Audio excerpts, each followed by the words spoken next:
अनंत चतुर्दशी के दिन भगवान विष्णु के अनंत रूप की आराधना की जाती है। इस दिन 14 गांठें बांधकर एक अनंत धागा बनाया जाता है, जिसकी पूजा करने के बाद उसे बाह पर बांध लिया जाता है। अनंत चतुर्दशी इस बार 1 सितंबर को पड़ रही है, तो चलिए आपको बताते हैं अनंत चतुर्दशी से जुड़ी व्रत कथा।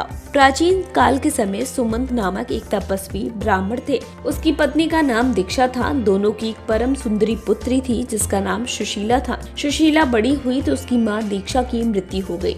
पत्नी की मृत्यु के उपरांत सुमंत ने कर्कशा नामक स्त्री से दूसरा विवाह किया और सुशीला का विवाह कौंडिन्य ऋषि से करवा दिया। विदाई के समय कर्कशा ने दामाद को कई पत्थर और टुकड़े बांध कर दिए। ऋषि अपनी पत्नी को लेकर आश्रम की ओर निकल पड़ा। रास्ते में शाम ढलने लगी तो वो आराम करने लगा। तभी उस दौरान सुशीला ने बहुत सी महिलाओं को देखा कि वो देवता की पूजा कर रही हैं। तो वो उनके पास गई। उन्होंने उनसे पूछा। तब उन महिलाओं ने भगवान अनंत के बारे में बताया और सुशीला ने उसी दौरान उस व्रत का अनुष्ठान कर लिया। सुशीला के हाथों में ऋषि ने कई सारे डोरे देखे तो वो गुस्सा हो गया। उसने मना करके वो सारे ही डोरे फेंक दिए अग्नि में। इसके बाद उसकी सारी संपत्ति नष्ट हो गई। दुखी रहने लगा। उसके घर में दरिद्रता आ गई। तब वो इन सबको दूर करने के लिए वो वन की ओर चल दिया। वन में कई दिनों तक भटकते भटकते वो निराश होकर भूमि पर गिर पड़ा।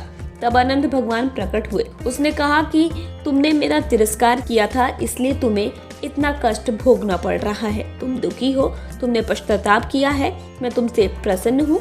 घर जाओ, अनंत व्रत करो। 14 वर्षों तक व्रत करने से तुम्हारा दुख दूर हो जाएगा और तुम धन्य धान्य से संपन्न हो जाओगे। इस वीडियो में फिलहाल इतना ही। ऐसी ही तमाम जानकारियों के लिए बोल्ड स्काई को सब्सक्राइब करना न भूलें।